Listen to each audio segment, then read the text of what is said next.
do Senhor, meninos e meninas! E aí, como é que vocês estão? Como que tá sendo aí esse finalzinho de ano, né? Tá quase chegando no fim. Bom, deixa aqui nos comentários pra gente saber como é que vocês estão, o que vocês estão achando da nossa aula. Deixa aí nos comentários, deixa o like também, viu? Bom, a gente já tá na nossa lição número 4 e a lição de hoje vai falar sobre Jesus e Nicodemos. E a revista é o Evangelho do Discípulo Amado. Então, assim, a nossa lição, alguns personagens a gente já viu, né? Nos juniores, e agora a gente está vendo aí um estudo mais aprofundado. Hoje eu vou fazer uma aula um pouquinho diferente, então a gente já vai iniciar a lição. E eu gostaria que vocês pegassem as suas Bíblias físicas, para que a gente possa dar continuidade, tá? Dá o pause no vídeo aí, pega a sua Bíblia e já abre no livro de João, capítulo 3. O Evangelho segundo escreveu João, capítulo 3. A gente vai ler do 1 ao 7 e depois do 16 ao 18, tá bom? E a palavra de Deus diz assim: E havia entre os fariseus um homem chamado Nicodemos, príncipe dos judeus. Este foi ter de noite com Jesus e disse-lhe: Rabi, bem sabemos que és mestre vindo de Deus, porque ninguém pode fazer estes sinais que tu fazes, se Deus não for com ele. Jesus respondeu e disse-lhe: na verdade te digo, que aquele que não nascer de novo não pode ver o reino de Deus. Disse-lhe Nicodemos: como pode um homem nascer sendo velho? Porventura pode tornar ao ventre de sua mãe e nascer? Jesus respondeu: na verdade te digo, que aquele que não nascer da água e do Espírito não pode entrar no reino de Deus.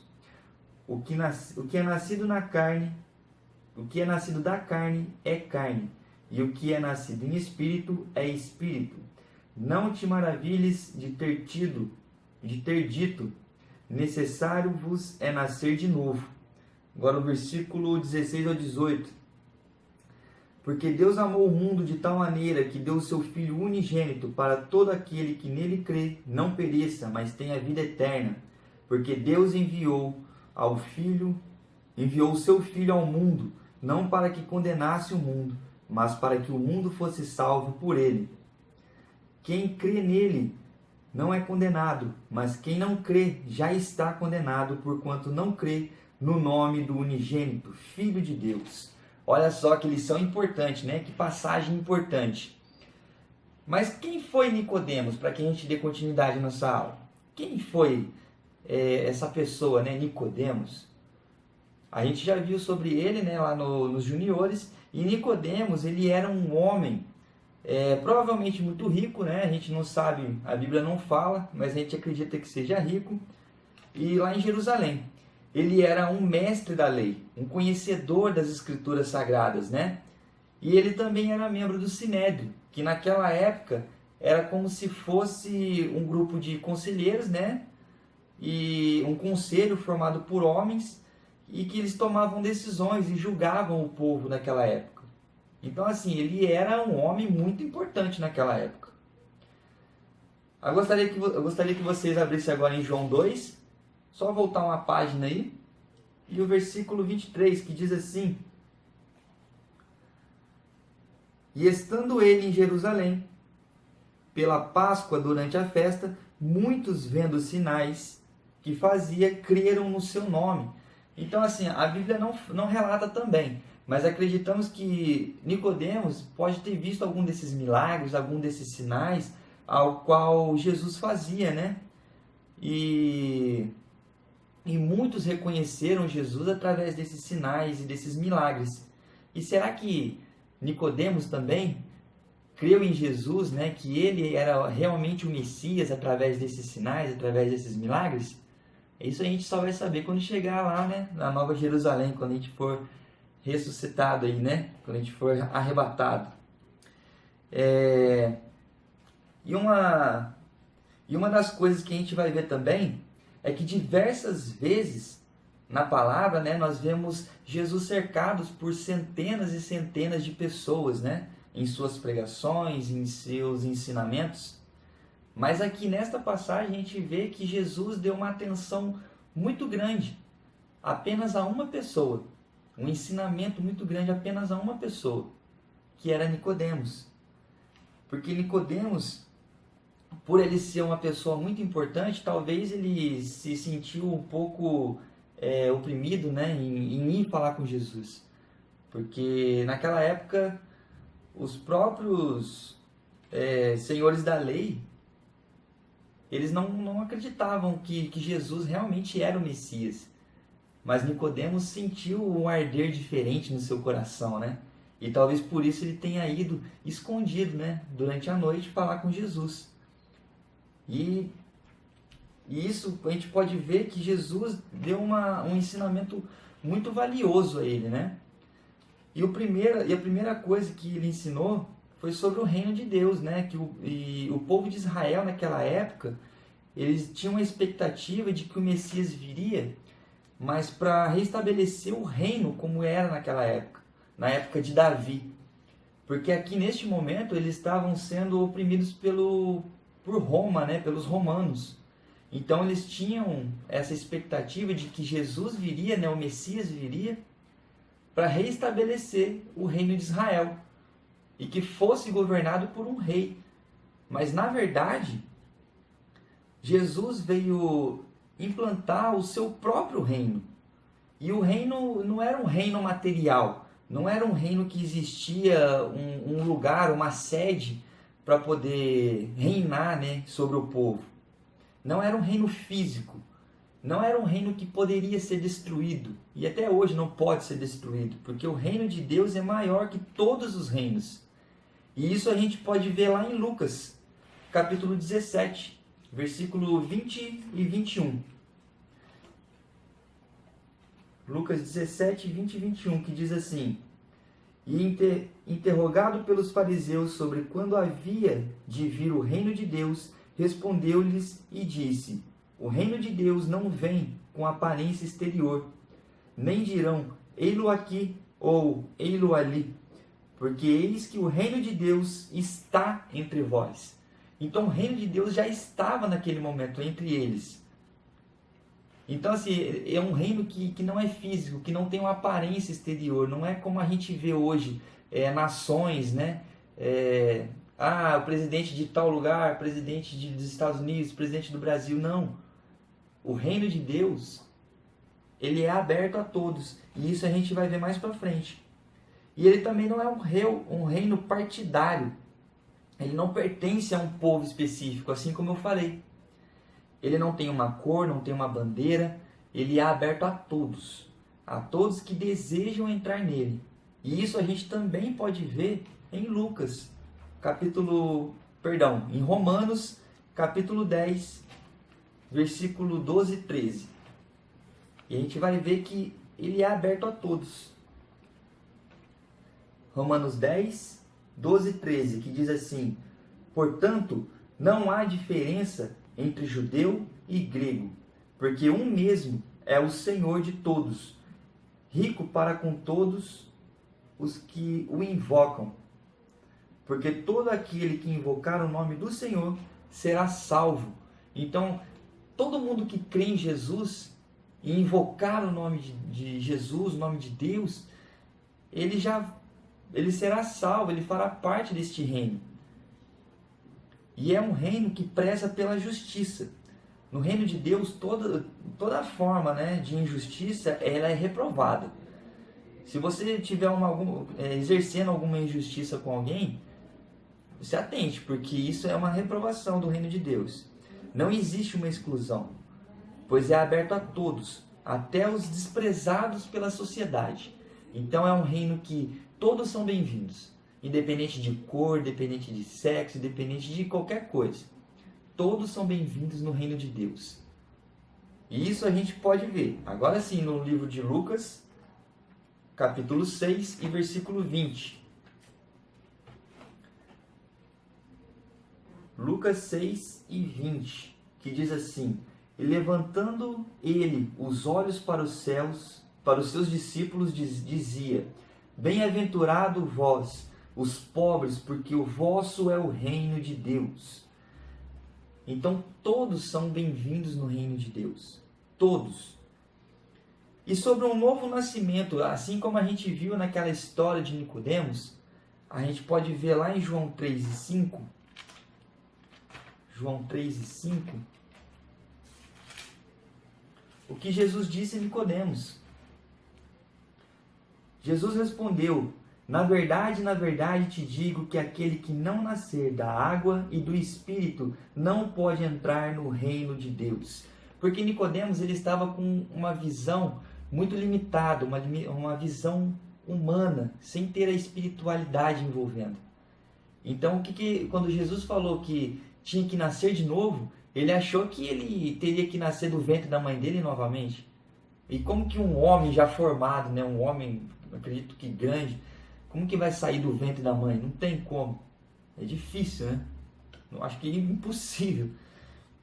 Mas aqui Jesus vai explicar que aquele que não nascer da água e do Espírito não pode entrar no reino de Deus. Você nascer de novo pela água seria o batismo nas águas, e pelo Espírito seria o batismo pelo Espírito Santo. E isso que nós temos buscado cada dia mais, e nós devemos continuar buscando. Porque quando você batiza nas águas, você renuncia o mundo, você renuncia o mundo de pecado, o mundo que todos os homens estão condenados, né, pelo pecado. E isso a gente vai ver um pouquinho mais à frente. E Deus amou o mundo de tal maneira que deu o seu Filho unigênito, né? Na cruz, ele morreu pelos nossos pecados.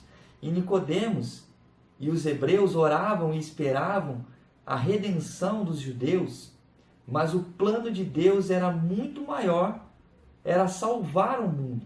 Ele não estava querendo apenas os israelitas, né? Ele não queria apenas o povo de Israel, ele queria o mundo inteiro. E por isso ele enviou Jesus, o seu primogênito, né? Para morrer por nós na cruz, pelos nossos pecados, para que pudéssemos ser salvos. Porque todos os homens estão ainda na mesma condição.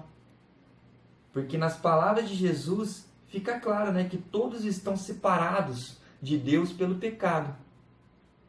Mas a partir do momento que nós aceitamos a Jesus como nosso único Salvador, é que nascemos de novo. É que nós temos uma vida nova, né?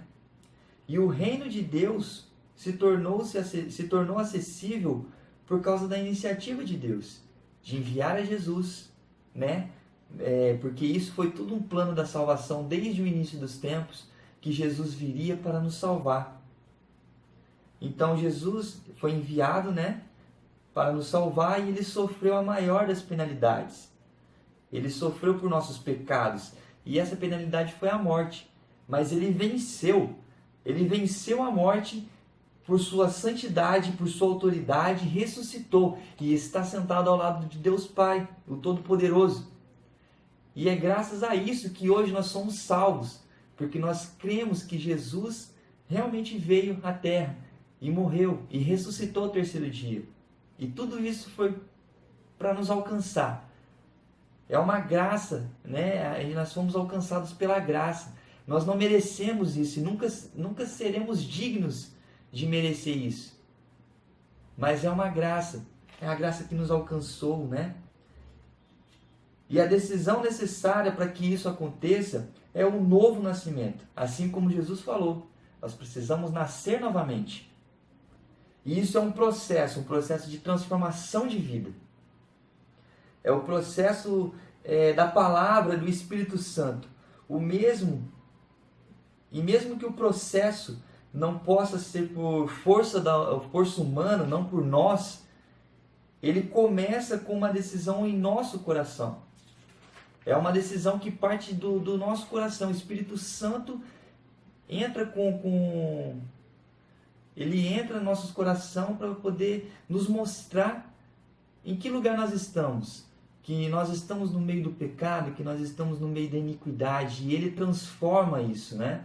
E esse novo nascimento só pode acontecer quando o ser humano abre verdadeiramente o seu coração para Deus. E ele crê em Jesus como seu único Salvador. E a fé é indispensável. Não há salvação sem fé. E a fé também é um fruto do Espírito, né? É um dom espiritual, é a fé. E não há salvação sem fé. O perdão dos pecados está indispensável para todos. Está disponível para todos. Os que creem em Jesus como seu único Salvador. E é preciso fazer essa escolha. Uma decisão para ser tomada. E é uma decisão para a vida toda. Porque a partir do momento que você aceita Jesus como seu único Salvador, você não pode continuar nesse meio, nesse pecado. Porque agora você é uma nova criatura. Tudo que você faz tem que ser para engrandecer o reino de Deus. Tem que ser para adorar a Deus. Tem que ser realmente para... A sua vida agora é voltada para Deus. As pessoas têm que te ver e ver através de você a Deus. Você agora representa, né, o reino de Deus aqui na terra. E é isso que nós temos que fazer, tomar essa decisão.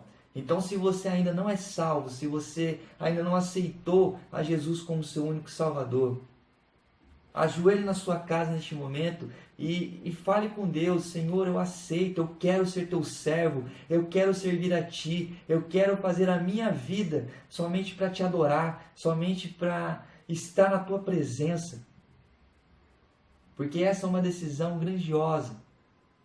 Nós não sabemos, né? A Bíblia não relata se nesses encontros noturnos Nicodemos aceitou a Jesus como seu único Salvador. Mas nós sabemos que quando Jesus morreu na cruz, Nicodemos e mais um senhor, né, um senhor da lei, foi lá e falou com Pôncio Pilatos, e ali ele pediu o corpo de Jesus para que ele pudesse tratar o corpo e colocar em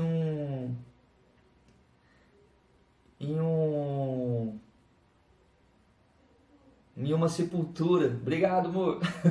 Em uma sepultura que nunca foi usado por ninguém, porque Jesus, ele é o Filho de Deus, ele merecia algo do melhor, ele merecia do melhor.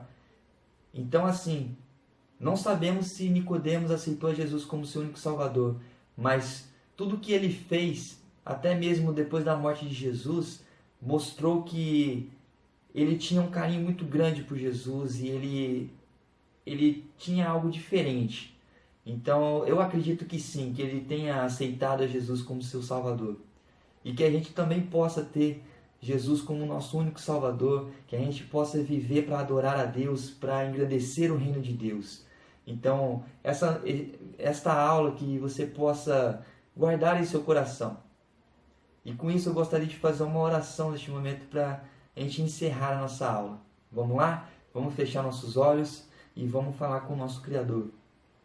Senhor Deus, mais uma vez obrigado, Senhor, por o Senhor estar conosco, por o Senhor ter nos mostrado e nos guiado, Senhor, esta palavra, que o Senhor possa vir de encontro a estas pessoas que receberam o Teu Filho como seu único Salvador, que o Senhor esteja com elas, que o Senhor possa guiar os passos de cada uma, dê força, Senhor, meu Deus, para cada uma delas, para que elas possam continuar esta caminhada. Senhor, meu Deus, proteja, Senhor, a cada uma dessas pessoas, a cada uma das pessoas que tem assistido, Senhor, esta aula, para que o Senhor possa estar com cada uma delas. Senhor Pai, abençoa cada um, Senhor, e permaneça, Senhor, com cada uma delas. Enche com Teu Santo Espírito, Senhor, neste momento, para que elas sejam guiadas, Senhor, pela voz do Espírito Santo. E que assim elas possam se manter no caminho, o caminho de Deus, o caminho que o Senhor tem planejado para cada um de nós, Pai. Até que assim, no último dia, Senhor, quando o Seu Filho voltar para buscar a Tua igreja, Pai, estejamos preparados, Senhor, para subir e para sermos arrebatados assim contigo, Pai. Senhor, meu Deus, não vemos a hora de estar ao Teu lado aí em cima, Pai. E que assim seja feita a Tua vontade em nossas vidas, Pai. E que o Senhor possa deixar as nossas vontades de lado e que o Senhor possa nos guiar para que isso seja real. Senhor Deus, assim eu oro e por fé te agradeço em nome de Jesus. Amém. Amém? Então até a próxima aula e fiquem com Deus.